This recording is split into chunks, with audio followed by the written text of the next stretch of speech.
다시 한 번 더 금요 경배와 찬양 예배 오신 모든 성도님들을 주님의 이름으로 환영하고 축복합니다. 이 시간 다 함께 자리에 일어나셔서 하나님의 말씀 받도록 하겠습니다. 오늘 읽어주시는 하나님 말씀은 시편 63편 1절부터 11절까지의 말씀입니다. 한 절씩 교독하여 읽고 마지막 절을 함께 읽겠습니다. 제가 먼저 읽겠습니다. 오 하나님이여, 주는 내 하나님이시니 내가 주를 간절하게 찾습니다. 물이 없어 메마르고 지친 땅에서 내 영혼이 주를 목말라 하며 내 육체가 주를 간절히 바랍니다. 내가 주의 성소에서 보았듯이 주의 능력과 주의 영광을 보려는 것입니다. 주의 인자하심이 생명보다 낫기에 내 입술이 주께 영광을 돌릴 것입니다. 이렇게 내가 살아있는 동안 주를 찬양하고 주의 이름 때문에 내 손을 들어 올릴 것입니다. 내 영혼이 진수성찬으로 배부른 것 같고 기뻐하는 입술로 내 입이 주를 찬양할 것입니다. 내가 침대에서 주를 기억하고 밤에 보초를 서면서도 주를 생각합니다. 주는 내 도움이시니 내가 주의 날개 그늘에서 즐거워할 것입니다. 내 영혼이 주께 끝까지 매달리니 주의 오른손이 나를 붙드십니다. 그러나 내 목숨을 노리는 사람들은 멸망할 것입니다. 그들은 땅속 저 아래로 내려갈 것이며 칼에 쓰러져 여우들의 밥이 될 것입니다. 함께 읽겠습니다. 오직 왕은 하나님을 즐거워할 것이며 그분의 이름으로 맹세하는 사람마다 기뻐할 것입니다. 그러나 거짓말쟁이들은 말문이 막힐 것입니다. 아멘. 기도하겠습니다. 하나님 아버지, 이 시간 하나님 말씀 앞에 섭니다. 이 시간 우리 마음 가운데 임재하여 주셔서 하나님 말씀을 듣는 가운데 각 사람 가운데 성령 하나님께서 말씀하여 주시고 특별히 우리의 생명보다 귀하신 그 하나님의 사랑을 깨닫고 그 하나님의 사랑으로 승리하며 살아가는 우리의 모든 삶이 되게 하여 주옵소서. 이 모든 말씀 우리를 사랑하시는 예수 그리스도 이름으로 기도드렸습니다. 아멘. 자리에 앉으셔도 좋습니다. 저는 오늘 여러분과 함께 주 사랑이 내 생명보다 귀하고 라는 제목으로 하나님의 말씀을 나누도록 하겠습니다. 제가 미국에 온 지 이제 한 1년 정도가 좀 지난 것 같습니다. 그리고 제가 미국에 와서 생긴 좀 좋은 습관이 하나가 있어요. 그게 뭐냐면 물을 좀 많이 마시게 되었습니다.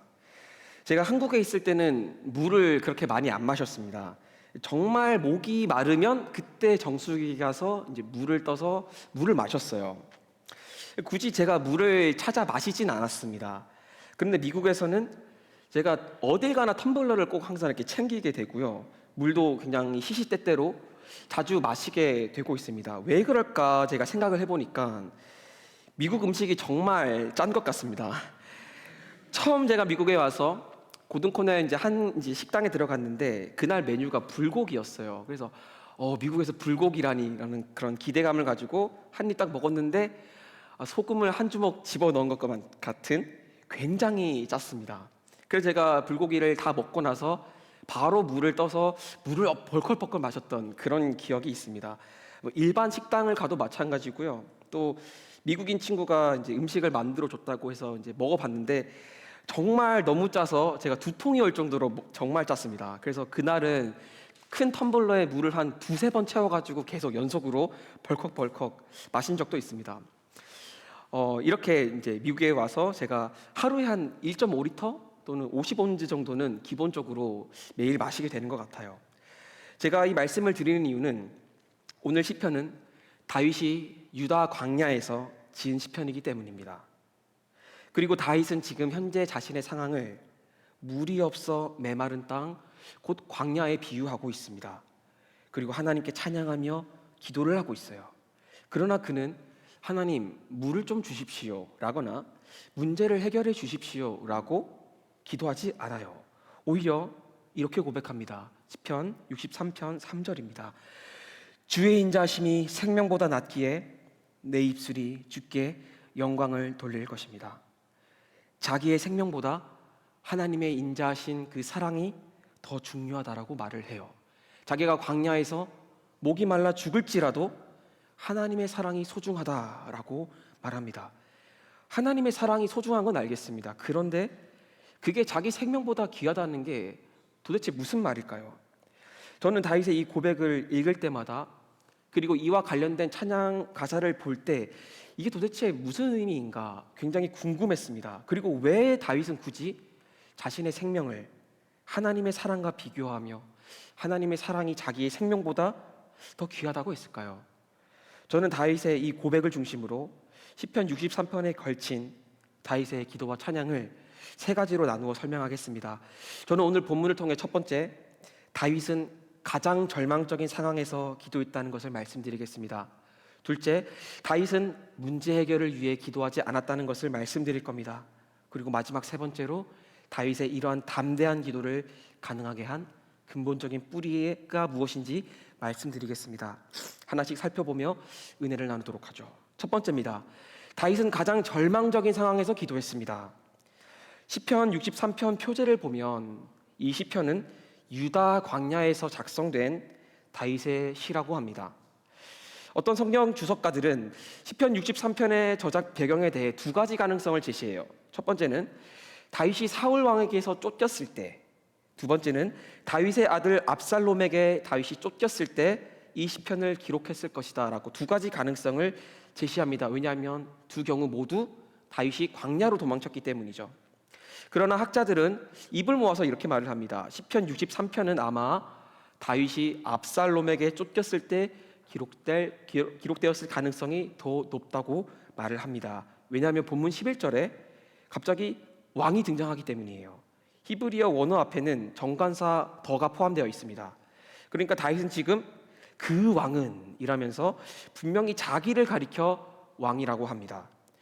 다윗은 사울에게 이미 쫓겼을 때 물론 왕으로 인정받았지만, 그리고 이스라엘 사람들은 그를 왕으로 인정했지만, 다윗은 사울이 죽기 전까지 자신을 왕이라고 인정하지 않았습니다. 그래서 다윗이 지금 자기를 가리켜 왕이라고 하는 것을 보아 시편 63편의 배경은 다윗이 자기의 아들 압살롬의 반란을 피해 광야로 도망갔을 때 기록된 것이라고 보는 것이 맞아 보입니다. 다윗은 아들 압살롬에게 쫓길 때 가장 절망적인 상황에 놓여 있었습니다. 이때는 사울에게 쫓겼을 때랑은 비교할 수 없을 정도로 가장 절망적이었어요. 왜냐하면 다윗은 일단 압살롬에게 쫓길 때 자신의 모든 것을 잃어버렸기 때문입니다. 사울이 왕으로 이스라엘을 다스리고 있을 때 이스라엘의 실질적인 왕은 다윗이라고 말씀을 드렸어요. 다윗은 악한 영으로 인해 미쳐버린 사울 왕을 대신해서 이스라엘을 다스렸습니다. 다윗은 선한 왕이었고요. 다윗은 왕이 된 이후 이방 민족들과의 전쟁에서 승리했습니다. 그래서 백성들은 다윗을 자발적으로 따랐어요. 그런데 그렇게 다윗을 따르던 이스라엘 백성들 대부분이 마음을 돌이켜 아들 압살롬을 따릅니다. 압살롬이 무력을 사용해서 이스라엘 백성들을 굴복시킨 게 아니었어요. 압살롬은 백성들의 마음을 다윗으로부터 도둑질했습니다. 다윗은 왕으로서 민심을 잃어버립니다. 그리고 그는 자식 농사에 실패한 아버지였습니다. 압살롬은 형제인 다윗의 왕자들을 죽였고 이제 다윗조차 죽이려고 합니다. 다윗의 가정은 완전히 무너져 내려버렸고 그는 실패한 아버지였습니다. 그의 모든 공든 탑이 무너진 거죠. 그런데 이것보다 더 심각한 게 하나 있어요. 다윗이 아들 압살롬을 피해 유다 광야로 도망칠 때 그는 나단 선지자의 예언을 떠올릴 수밖에 없었습니다.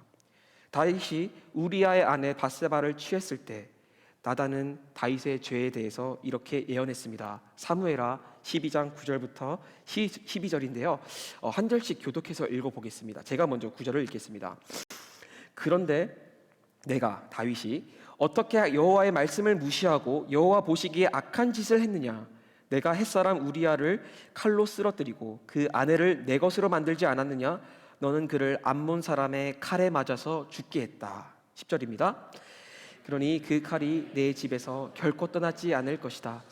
이는 내가 나를 업신여기고 햇사람 우리아의 아내를 내 것으로 만들었기 때문이다. 여호와께서 말씀하십니다. 내가 내 집에서 너를 대적하는 악을 일으키겠다. 내가 바로 내 눈앞에서 내 아내들을 데려다가 내 이웃에게 줄 것이니 그가 밝은 대낮에 내 아내들을 욕보일 것이다. 12절 함께 읽겠습니다. 너는 아무도 모르게 그 짓을 했지만 나는 대낮에 온 이스라엘이 보는 앞에서 그렇게 할 것이다. 나단 선지자는 칼이 다윗의 집에서 떠나지 않을 것이라고 합니다. 실제로 압살롬은 다윗의 왕자들을 죽였습니다. 그리고 이제 그 칼 끝이 다윗을 향하고 있어요. 하나님의 말씀대로 칼이 다윗의 집에서 떠나지 않았습니다. 게다가 압살롬은 다윗의 후궁들을 대낮에 취했습니다. 어떻습니까? 모든 것이 하나님의 말씀대로 이루어지고 있었습니다. 다윗이 사울에게 쫓기고 있었을 때는 그래도 자기를 향한 하나님의 약속의 말씀을 붙잡고는 있었어요. 그것을 바라보고 있었습니다. 그런데 지금은, 물론 다윗은 회개했습니다. 하나님은 다윗의 죄를 용서하셨어요. 하지만 현재 상황을 보십시오. 하나님의 말씀에 따라서 모든 일들이 이루어지고 있습니다. 다윗은 이런 질문을 던질 수밖에 없었습니다. 하나님이 나를 버리셨나? 또는 죄가 아직도 남아있는 것인가? 나는 지금 하나님의 말씀에 따라서 심판을 받고 있는 것인가? 라는 질문을 던질 수밖에 없었습니다. 어쩌면 다윗은 이렇게 생각했을지도 모르겠어요. 사울이 버림받은 것처럼 나도 버림을 받았구나. 그래서 지금 다윗은 사울에게 쫓겼을 때와는 상당히 비교할 수 없을 정도로 굉장히 절망적인 상황에 놓여 있습니다. 그런데 그런 상황에서 다윗은 본문 3절에서 이렇게 고백합니다. 함께 읽어보죠. 시작. 주의 인자하심이 생명보다 낫기에 내 입술이 주께 영광을 돌릴 것입니다. 주의 인자하심이 생명보다 낫습니다 라는 이 다윗의 고백은 그의 신앙심이 가장 최고점에 있을 때 나온 것이 아니었습니다. 그는 왕으로서 민심을 잃었고요, 그는 실패하는 왕이었습니다. 그는 실패한 아버지였고 그의 가정은 완전히 실패한 가정이었습니다. 게다가 다윗은 자기가 하나님의 심판 아래에 있다라고 생각을 하고 있어요. 다윗은 지금 다윗의 삶 중에서 가장 어둡고 가장 처참한 상황에 있습니다. 그리고 자신의 상황을 아무런 생명도 느껴지지 않는 광야와 같다고 합니다. 이런 절망적인 상황 속에서 다윗은 하나님의 인자하심이 나의 생명보다 낫습니다.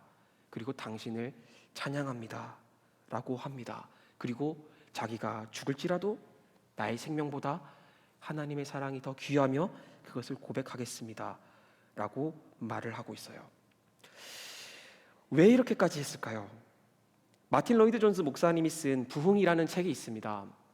이런 책이고요, 또 로이드 존스 목사님의 얼굴이 있습니다. 영국에서 목회를 하신 목사님이신데 그 책에서 로이드 존스 목사님이 한 말을 제가 인용을 하겠습니다. 꽤 길지만 스크린을 보며 집중해 주시기 바랍니다. 그들은 교회 역사 속에서 하나님이 사용한 수많은 하나님의 사람들을 그들이라고 표현을 하고 있어요. 그들은 언제나 자신들이 극도로 무력하며 절대적으로 무력한 존재임을 깨닫는 자리로 나아갔습니다. 그들은 자신들이 궁극적으로 무능한 존재임을 알았습니다. 앞에는 홍해가 있고 뒤에는 적군이 있습니다. 양쪽에는 산이 버티고 서 있습니다. 꼼짝없이 갇혀서 굴복해야만 할 상황입니다. 이것이 가장 필요한 전제 조건입니다. 하나님은 항상 이런 순간에 행동하십니다. 고백하건대 오늘날 저를 괴롭히고 절망시키는 점이 바로 이 점입니다. 교회는 여전히 너무 건재하며 너무 자신만만하고 또 다른 운동들을 조직해서 더 열심히 활동하면 된다는 확신에 차 있습니다. 교회는 아직 홍해에 이르지 못했습니다. 하나님이 우리를 불쌍히 여기시기를 원합니다.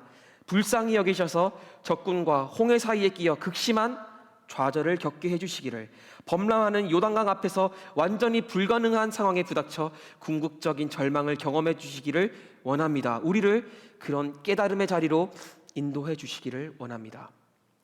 로이드 존스 목사님은 당시 영국 교회의 문제를 지적했습니다. 교회는 아직 홍해에 이르지 않았다는 겁니다. 많은 영국 교회가 그 당시에 문을 닫았습니다. 세상 문화로부터 다음 세대를 잃고 있었습니다. 그리고 영국 교회는 이 위기를 극복하기 위해서 저마다 뭔가 운동을 만들고 프로그램을 짜고 뭔가 열심히는 하고 있었어요. 그런 모습을 보며 로이드 존스 목사님은 이렇게 말을 했습니다. 교회는 아직 자신만만하다. 그리고 교회는 아직 홍해에 이르지 않았다라고 지적합니다. 말로는 위기라고는 하지만 교회가 정말 아직까지 정말 절망적인 상황에는 놓이지 않았다는 거예요. 물론 기독교의 숫자는 점점 줄어들고 있고 교회 문은 닫히고 있었습니다. 하지만 영국 교회는 여전히 교회의 덩치와 힘과 능력을 믿고 자신만만했다는 거죠. 그러나 저는 단순히 이 로이드 존스 목사님의 말이 교회에만 해당된다고 생각하지 않습니다. 우리에게도 적용된다고 생각합니다. 우리는 정말 홍해에 이르렀을까요? 우리는 삶 속에서 수많은 문제를 만납니다. 위기라고 생각하는 순간들이 찾아와요. 그때 우리는 어떻게 반응할까요? 어떤 사람들은 문제 앞에서 전화를 돌립니다. 인맥을 사용합니다. 때론 나의 경력과 능력으로 문제를 해결해 보려고 해요. 위기입니다. 하나님 도와주십시오. 라고 얘기는 하지만 우리는 문제 앞에서 꽤 자신만만할 때가 많다는 겁니다. 물론 하나님은 인간의 모든 것들을 통해서 일하실 것입니다. 우리는 뭔가 하나님을 의지하되 하나님께 모든 것을 맡기고 우리가 해야 할 일들을 해야 합니다. 하지만 로이드 존슨 목사님의 말은 우리가 정말 겸손하게 하나님의 능력만을 바라보고 있는지, 그 겸손한 마음을 가지고 있는지를 되돌아보게 하는 것 같습니다. 어쩌면 우리는 하나님을 의지한다고 말은 하지만 여전히 자신만만하며 나의 힘과 나의 능력으로 뭔가 해볼만 하다라고 생각할지 모릅니다. 우리는 아직 홍해에 이르지 않은 겁니다. 또는 주 안에서 사랑하는 낮아짐 교회 성도 여러분, 여러분은 정말 홍해에 이르셨나요? 사람의 지혜와 힘이 전혀 어찌할 수 없는 상황 가운데 놓이셨습니까? 절망적인, 가장 궁극적인 절망을 경험하고 계십니까? 그때는 정말 우리는 하나님의 선하심밖에 바라볼 수 없는 상황일 겁니다. 그리고 바로 그때 하나님이 역사하실 것이라고 로이드 존스 목사님이 말을 합니다. 그리고 그것이 성경이 약속하는 바예요. 본문 7절에서 다윗은 이렇게 말합니다. 함께 읽어보도록 하겠습니다. 시작. 주는 내 도움이시니 내가 주의 날개 그늘에서 즐거워할 것입니다. 다윗은 지금 주님은 나의 도움이십니다 라고 고백하며 그가 주의 날개 그늘 아래 있다라고 해요. 다윗은 지금 동물의 비유를 사용해서 하나님의 보호하심을 설명합니다. 어미새가 아기 새를 보호하기 위해 날개로 아기 새를 또는 아기 그 알을 덮습니다. 그러면 아기 새는 바깥을 볼 수 없습니다. 완벽한 어두움에 놓이는 거죠. 다윗은 지금 하나님의 은혜의 빛이 자신에게서 완전히 걷어간 그런 가장 어두운 순간이라고 생각할 수 있습니다. 그러나 그는 그 상황을 하나님의 날개로 나를 덮은 하나님의 보호하심에 있다, 그런 상황이라고 고백할 수 있습니다. 그래서 다윗은 지금 이런 어둠일지라도 혼돈일지라도 나는 지금 하나님의 날개 아래 있다, 하나님의 보호 아래 있다라고 고백을 합니다. 그렇기에 우리는 홍해 앞에서 또는 광야 앞에서 하나님의 선하심만을 바라볼 수밖에 없어요. 때론 우리는 그런 상황 속에서 하나님이 나를 잊으신 것 같고 하나님이 그의 인자심을 나에게서 걷어간 것 같은 그런 느낌이 들 때가 있습니다. 그러나 그럴 때일수록 우리는 하나님의 선하심에 삶을 걸 수밖에 없습니다. 미국 군목 중 한 분이 이런 말을 했다고 합니다. 참호 속에는, 전쟁이 있는 그 참호 속에는 무신론자가 없다. 총알이 빗발치는 자기 힘으로 어찌할 수 없는 그런 상황 가운데는 무신론자가 없다는 겁니다. 왜냐하면 인간은 자기의 삶의 어둠이 가장 짙게 드리울 때 뭔가 원망하고 불평은 하지만 마음 깊숙이는 절대자를 찾는 그런 마음이 있기 때문이에요. 저희 외할아버지 얘기를 조금 해드리고 싶습니다. 이미 소천하셨지만 교회를 다니는 분이 아니셨어요. 그러다가 저희 어머니가 이제 교회를 다니게 됐습니다. 그리고 제사를 지낼 때 당연히 절을 하지 않으셨죠. 저희 어머니와 아버지가. 그러니까 이제 저희 어머니 아버지를 별로 좋아하지 않으셨어요. 그리고 외할아버지가 몸도 굉장히 건강했습니다. 굉장히 억센 경상도 그 농부셨거든요. 생활력도 굉장히 강하셨어요. 그래서 제가 어릴 때 외할아버지의 모습을 기억하면 외할아버지를 굉장히 좀 무서워했습니다. 외할아버지가 저에게 혼을 내지도 않았고 귀여워는 하셨지만 그 외관상의 그 모습 때문에 제가 많이 무서워했고 잘 다가가지 못했어요. 실제로 좀 무섭게 생기셨습니다. 그런데 그랬던 외할아버지가 교회 교자만 들으면 물거품을 무시던 그런 외할아버지가 중풍으로 쓰러지셨어요. 그리고 병원에 누워 계셨습니다. 그러다가 외할머니를 통해서 이런 이야기를 들었습니다. 외할아버지가 병원에서 이제 병원밥이 나오자 이렇게 두 손을 모으고 외할아버지가 이렇게 말했다는 거예요. 좋으신 하나님, 쌀밥을 주셔서 감사합니다. 제가 이분이 하나님을 찾다니라는 생각에 굉장히 당황하면서 놀랐던 적이 있어요. 여러분, 왜냐하면 인간은 자신의 모든 소망이 끊어지고 가장 깊은 어둠 속에 빠지면 결국 하나님의 선하심과 사랑을 의지할 수밖에 없기 때문입니다. 그래서 참호 속에는 무신론자가 없어요. 결국 선하신 하나님만을 의지할 수밖에 없다는 겁니다. 여러분, 홍해 앞에 계십니까? 또는 광야에 계십니까? 또는 가장 짙은 어둠 속에 계신가요? 그곳이 바로 하나님이 여러분과 가장 가까이 있고 여러분을 보호하고 있으며 하나님의 보호하심에 있는 순간입니다. 그런 상황에서 다윗처럼 하나님의 선하심에 모든 것을 거십시오. 두 번째입니다. 그럼에도 불구하고 다윗은 문제 해결을 위해 기도하지 않았습니다. 본문 1절을 함께 읽어보도록 하겠습니다. 시작. 오 하나님이여, 주는 내 하나님이시니 내가 주를 간절하게 찾습니다. 지친 땅에서 내 영혼이 주를 목말라 하며 내 육체가 주를 간절히 바랍니다. 다윗은 지금 아들 압살롬을 피해 광야로 도망칩니다. 여러 백성들과 함께하고 있었어요. 다윗은 자신의 상황을 물이 없고 메마른 지친 땅, 광야라고 말을 합니다. 그도 지쳐 있었습니다. 그의 영혼은 큰 갈증 속에 있었습니다. 다윗은 광야에서 이스라엘 백성들이 물을 달라고 광야에서 기도했을 때 하나님이 모세를 통해 물을 공급하신 사건을 당연히 알고 있었을 겁니다.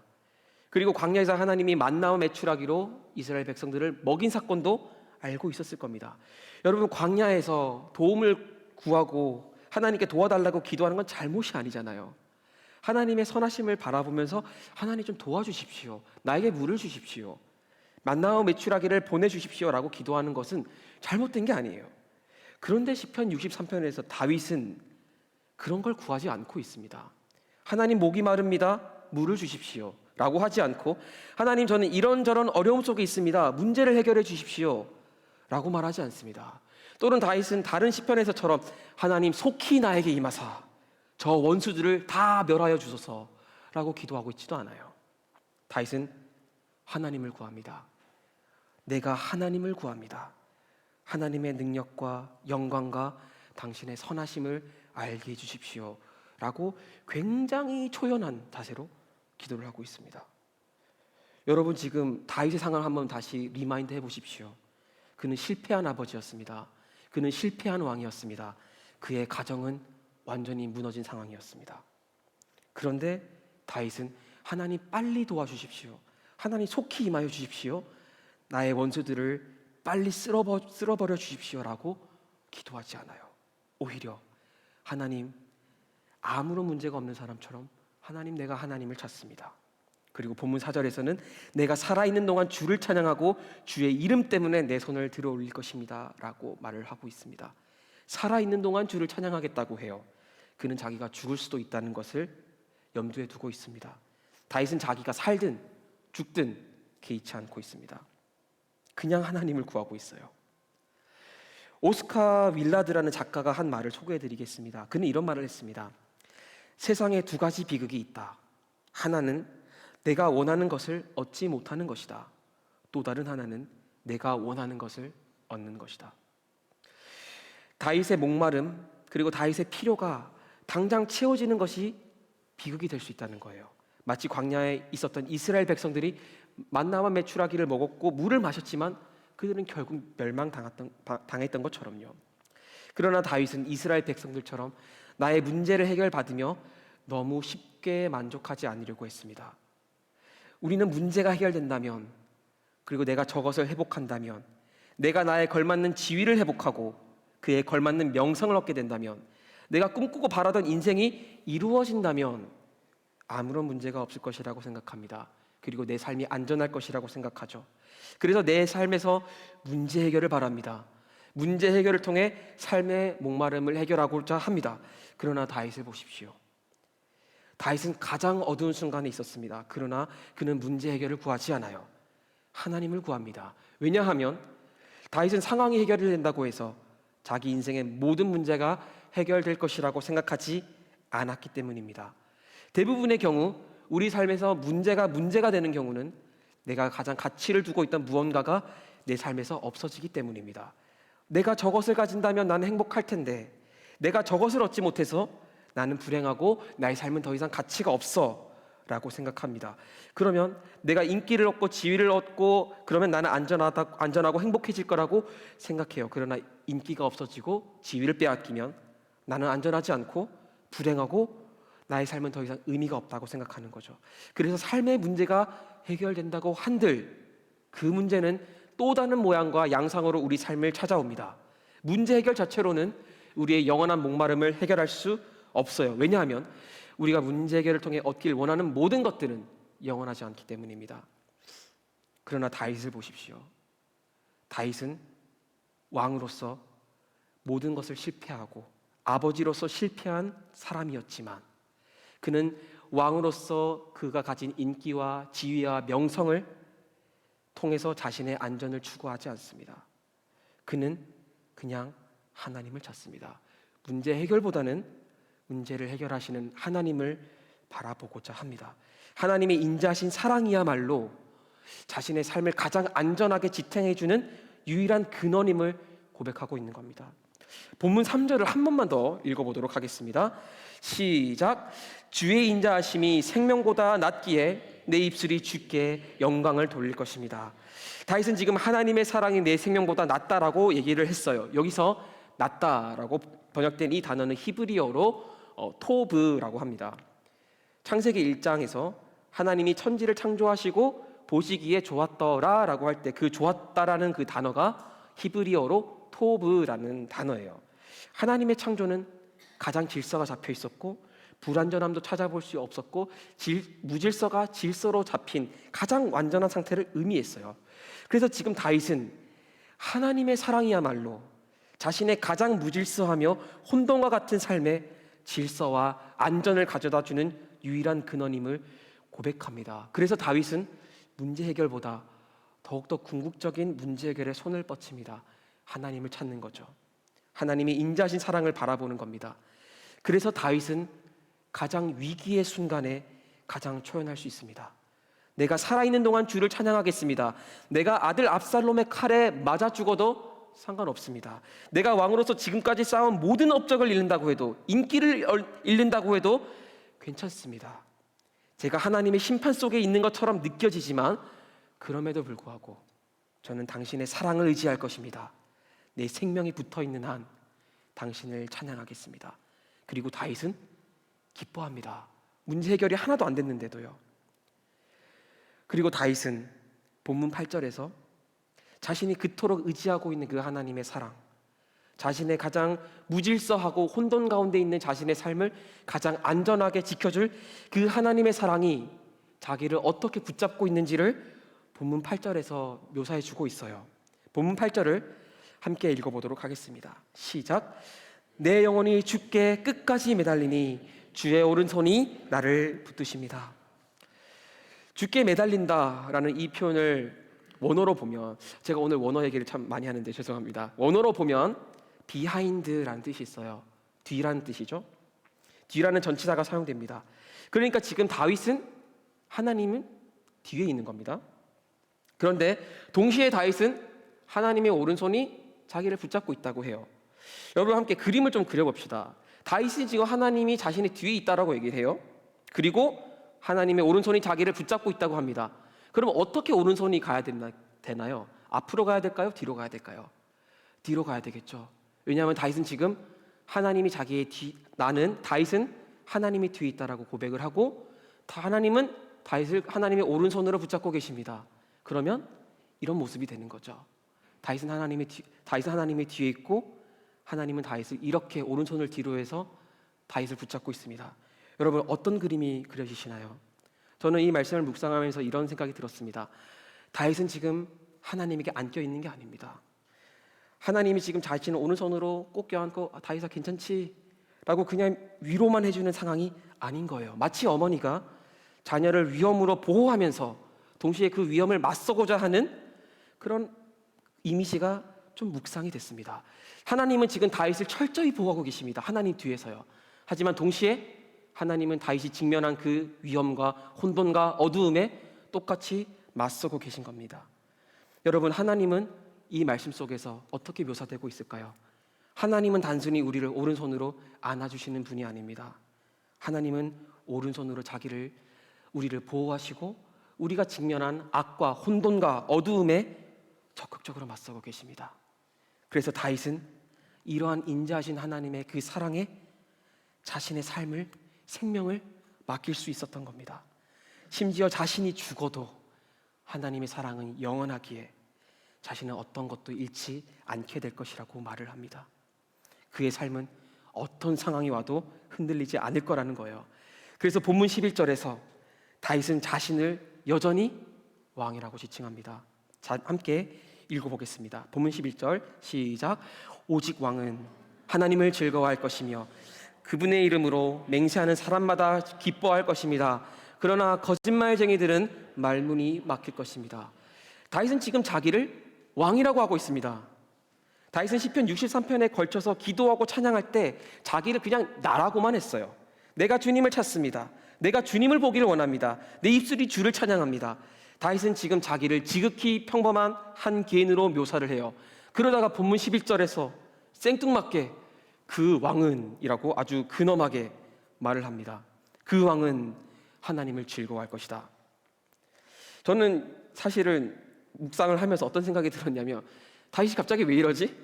자기를 나라고 표현했던 굉장히 자신감이 없어 보였던 이 다윗이 갑자기 왜 자기를 왕이라고 부르고 있지? 그는 지금 문제 해결이 하나도 되지 않았습니다.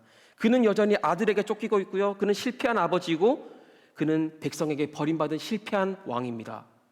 상황만 놓고 보면 그는 하나님에게도 버림받은 것 같아요. 그러나 다윗은 아주 담대하게 나는 왕이다 라고 얘기를 합니다. 굉장히 무게감 있게 자신을 드러내요. 다윗이 어떻게 보면 현실 파악이 안 된 사람처럼 보이기도 합니다. 왜냐하면 시편 63편에 걸친 그 배경을 살펴보면 다윗은 지금 왕이 아니기 때문입니다. 그는 자기를 왕이라고 전혀 묘사할 수 없는 상황에 놓여 있어요. 하지만 그는 그 상황을 뛰어넘어서 나는 왕이다 라고 말을 합니다. 데럭 히드너라는 성경학자는 여기에 대해서 이렇게 주석했습니다. 다윗은 여전히 압살롬에게 쫓기는 상황 속에서도 왕으로서 자신의 부르심을 재확신하며 재선언하고 있다. 그의 자신감의 근원은 어디입니까? 그는 현실 파악이 덜 된 것일까요? 그렇지 않습니다. 또는 그는 교만한 것일까요? 그렇지도 않습니다. 왜냐하면 그는 가장 어둡고 가장 절망적인 상황 속에서 자신을 붙드시고 자신의 어둠에 맞서고 계시는 하나님의 인자하심 사랑을 의시하고 있기 때문입니다. 그 사랑에 모든 것을 맡겼기 때문에 그는 상황에 초월하여 나는 왕이다라고 백성들 앞에서 담대하게 선언할 수 있었던 겁니다. 그는 상황 속에서 흔들리지 않는 정체성을 가지게 된 것입니다. 마지막 세 번째입니다. 다윗은 하나님의 인자하신 사랑에 의지하여 기도했습니다. 지금까지 우리는 다윗이 가장 절망적인 순간에서도 문제 해결을 위해 기도하지 않았다는 것을 살펴보았습니다. 오히려 다윗은 하나님을 전심을 다해 찾고 있어요. 그는 상황 해결보다 하나님의 사랑에 자신의 삶을 맡깁니다. 그 사랑이 어떤 사랑인지 본문 3절을 다시 한 번 더 마지막으로 읽어보며 확인해 보도록 하겠습니다. 본문 3절입니다. 시작. 주의 인자하심이 생명보다 낫기에 내 입술이 주께 영광을 돌릴 것입니다. 인자하심이라는, 제가 또 언어를 사용하네요. 죄송합니다. 헤세드라는 단어인데요. 이 헤세드라는 이 언어를 최대한 상황에 맞게, 원어에 맞게 번역을 하면 이렇게 됩니다. 어떤 상황에서도 흔들리지 않는 사랑, 또는 변함없는 사랑이라고 번역을 하면 좋을 것 같습니다. 다윗이 하나님의 사랑에 자신의 삶을 맡길 수 있었던 이유는 어떤 상황이 와도 나를 향한 하나님의 사랑은 변하지 않을 것이다라는 확신이 있었기 때문입니다. 왜냐하면 압살롬의 반역 전, 또는 우리아의 아내 바세바를 취하기 전 하나님은 다윗에게 무조건적인 언약을 약속하셨기 때문입니다. 이 내용을 다윗 언약이라고 하는데요. 이 내용이 담긴 사무엘하 7장 15절 16절 말씀을 함께 읽어보도록 하겠습니다. 시작. 그러나 내 사랑은 결코 그를 떠나지 않을 것이다. 내가 내 앞에서 없앤 사울에게서 내 사랑을 거둔 것처럼 하지는 않을 것이다. 내 집과 내 나라가 내 앞에서 영원히 계속될 것이며 내 보좌가 영원히 서 있을 것이다. 하나님은 지금 다윗에게 이렇게 약속합니다. 내가 사울을 버린 것처럼 너를 버리지 않겠다. 이 언약은 폐기될 수 없으며 영원하며 무조건적입니다. 그래서 다윗은 하나님의 불변하는 사랑과 언약을 의지하여 기도했던 겁니다. 다윗은 하나님께서 이러한 신실한 사랑을 자기에게 약속하셨다는 것을 알고 있었어요. 그래서 그는 그렇게 담대하게 문제 해결보다 하나님의 사랑에 자기의 모든 것을, 생명을 맡길 수 있었던 겁니다. 그러나 여러분, 다윗은 이 사랑이 어떻게 성취되었는지 알지 못했습니다. 그러나 우리는 하나님의 무조건적인 언약적 사랑이 어떻게 성취되었는지 알고 있어요. 다윗이 죽고 나서 오랜 시간 후 또 다른 왕께서 광야로 쫓겨나셨습니다. 그 왕은 다윗처럼 그의 죄 때문이 아니라 우리 모두의 죄로 인해 광야로 내쫓기셨습니다. 그 왕이 누구십니까? 예수 그리스도이십니다. 예수님은 하나님을 가장 기뻐하며 하나님의 뜻을 온전히 이루며 살았습니다. 그러나 하나님은 그 왕에게 친절하지 않으셨습니다. 오히려 하나님은 자신의 모든 진노를 집약하여 그 왕에게 쏟아부었습니다. 십자가에서 그 왕은 우리의 죄를 대신하여 우리를 위하여 죽으셨습니다. 그리고 하나님은 예수 그리스도의 보혈의 공로로 우리를 인정하시며 받아주시며 영원히 사랑하십니다. 십자가에서 우리의 죄가 모두 용서되었기 때문에 우리는 버림받지 않습니다. 십자가에서 하나님의 그 언약적 신실한 사랑이 완전하게 우리에게 나타난 것입니다. 여러분, 다윗이 경험한 그 어두운 그늘은 하나님의 날개 아래에 있는 하나님의 보호의 그늘이었습니다. 하지만 예수 그리스도께서 십자가에서 경험한 그 그늘은 성부 하나님으로부터 버림받은 심판이자 징계였습니다. 가장 밝은 빛이셨던 예수님께서 가장 깊은 어둠 속에 빠지셨습니다. 그렇기에 우리는 우리의 죄로 심판받지 않습니다. 우리는 어둠 속에, 심판 속에 빠지지 않습니다. 우리에게 허락된 그늘과 어둠조차 그리스도 안에서, 복음 안에서 하나님의 보호하심이며 그분의 사랑의 표시가 되는 것입니다. 그분이 십자가라는 광야에서 죽으셨기 때문에 우리는 광야에서 죽지 않을 것입니다. 우리가 참된 다윗의 자손이자 우리의 왕이신 예수 그리스도를 바라볼 때 그분이 십자가에 달려 돌아가심으로 하나님의 변함없는 사랑이 우리에게 나타나고 증명된 것을 볼 때 우리는 가장 절망적인 상황이 우리를 몰아치고 우리에게 몰려와도 우리는 기죽지 않을 것입니다. 우리는 두려워하지 않을 것입니다. 마치 다윗이 그 하나님의 언약적 신실한 사랑 속에서 나는 왕이다라고 고백한 것처럼요. 우리는 왕같은 제사장입니다. 문제 해결을 위한 기도보다 하나님의 사랑에 모든 것을 맡기십시오. 혼돈에 빠진 것 같은 우리의 삶은 하나님의 보호와 그분의 능력으로 인해 더 이상 질서를 상실한 혼돈이 아니게 됩니다. 여러분이 하나님의 사랑 안에 있다면 그 어둠조차 하나님의 보호가 될 것입니다. 그리고 이것을 꼭 기억하십시오. 하나님께서 다윗을 자신의 뒤에 두고 오른손으로 그를 보호하시며 그를 공격하고 있는 모든 원수들을 맞서고 계신다는 사실을요. 마찬가지입니다. 하나님께서 십자가에 나타난 그 언약적 신실한 사랑으로 우리를 보호하고 붙잡고 계시며 그분께서 우리의 삶을 돌보고 계십니다. 그래서 여러분, 우리는 이렇게 고백할 수 있습니다. 우리의 생명보다 하나님의 사랑이 귀합니다. 우리가 하나님의 사랑을 잃으면 우리는 삶을 잃게 됩니다. 하나님의 사랑이야말로 우리의 생명을 우리의 생명되게 하며 우리의 삶을 정말 인간적인 삶으로 가꾸어 가시며 보호하실 것입니다. 여러분, 이러한 사랑을 얻고 싶지 않으십니까? 여러분, 하나님의 사랑을 잃으면 우리는 삶을 잃게 됩니다. 그러나 우리가 하나님의 사랑을 얻는다면 우리는 삶을 얻게 될 것입니다. 이 시간 우리의 생명보다 귀하신 그 하나님의 사랑을, 그리고 독생자의 생명조차 아끼지 않을 정도로 우리를 사랑하시는 그 하나님의 사랑에 우리의 삶을 맡깁시다. 그럴 때 우리는 어둠과 광야와 짙은 온돈 속에서도 가장 담대하게 고백할 수 있을 것입니다. 나는 하나님의 사랑을 받고 있는 하나님의 자녀이자 나는 왕같은 제사장이라고요. 이러한 하나님의 사랑을 의지하며 함께 찬양하며 하나님의 보좌 앞으로 나아가도록 하겠습니다.